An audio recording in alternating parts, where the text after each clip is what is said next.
Good morning, everyone. Here's your Mormon news update for May 14th, 2024. First off, today we're going to go to Saratoga Springs, Utah, where a man serving a mission for the Church of Jesus Christ of Latter-day Saints was arrested Saturday and is accused of assaulting a woman. Abraham Isaac Cruz Hernandez, 19, faces multiple offenses, including first-degree felonies and battery. Hernandez was serving as a missionary for the LDS Church at the time of his arrest. Court documents state a relative contacted authorities and reported that her sister had been assaulted. The victim spoke to police where she said Hernandez grabbed her and began kissing her in the garage. The victim told police that Hernandez then forced her to perform acts before grabbing her by the hair and assaulting her, arrest documents state. Eventually, others went into the garage, saw what was happening, and told Hernandez to stop. Hernandez was arrested and is being held without bail in the Utah County Jail. Further information about the victim, including her age, were not made available. Next up, a brief and somewhat shocking clip from the Fairview Texas Planning and Zoning Commission meeting that was held on May 9th. This comment was made regarding what the church is calling the McKinney, Texas Temple, even though the temple is planned to be located in the neighboring town of Fairview. From the church's website, McKinney, Texas Temple, location, East Stacy Road, Fairview, Texas, United States. Site, 8.16 acres. Architectural features, single attached end spire. Ordinance rooms, 4 instruction rooms, 3 ceiling rooms, and 1 baptistry. Total floor area, 43,200 square feet. Height, 173 feet, 9 inches. Now on to the planning meeting. Good evening. Thank you for your dedication and endurance this evening.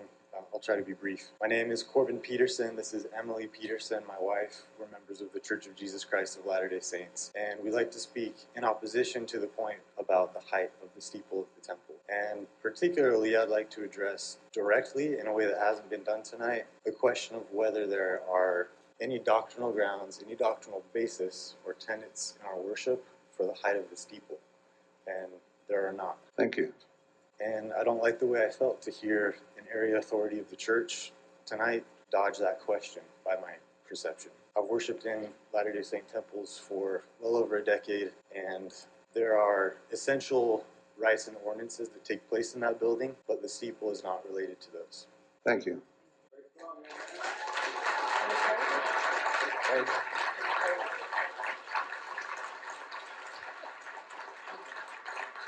Oops, Mormon Church, it seems that years ago you should have started cluing members into the fact that the steeples on the temples are incredibly important to us. Next up, let's talk about early morning seminary. From the Salt Lake Tribune, it's not that Harper Austin doesn't want to attend her 6:15 a.m. Latter-day Saint seminary class. Her friends are there, and the Denver 15-year-old likes starting her day learning about Jesus. But waking up early makes me really low energy, she said, especially with ADHD. On the days she does attend the religious study program, she tends to run out of juice for the day by lunchtime. She said she forgets things and has trouble focusing on what's being taught. And though she tries to go to bed as soon as possible, homework and extracurriculars make it difficult, especially on the nights that a lack of energy and concentration combined to slow her down. Harper's plight is hardly an anomaly. A mounting body of evidence indicates that teens not only need more sleep than adults, but also that hormonal shifts make it harder for them to go to bed before 10 or 11 p.m. At the same time, researchers have gained a clearer picture of the risks associated with teenage sleep deprivation, among them serious mental health issues and substance abuse.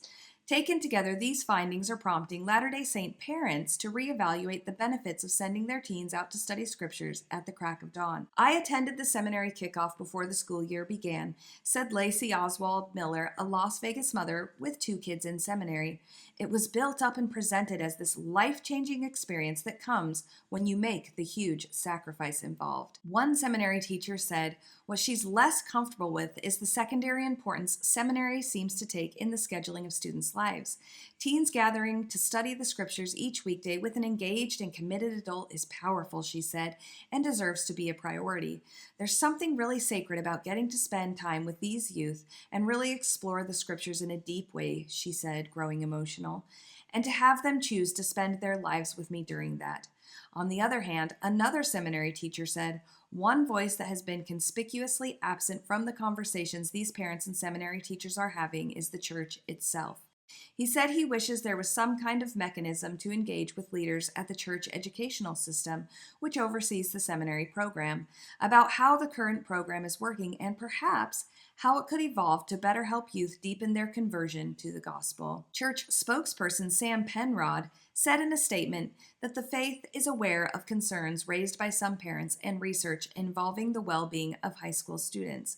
Of equal note, he said, are studies indicating a strong positive link between faith and religious community in the overall health and mental wellness of young people. I think the church fully understands that the best time to inoculate its members is when they are young, so they're going to hang on to the seminary program with everything they've got. If they can get these kids to believe and be all in by the time they graduate high school, there's a better chance they'll keep them throughout the rest of their lives.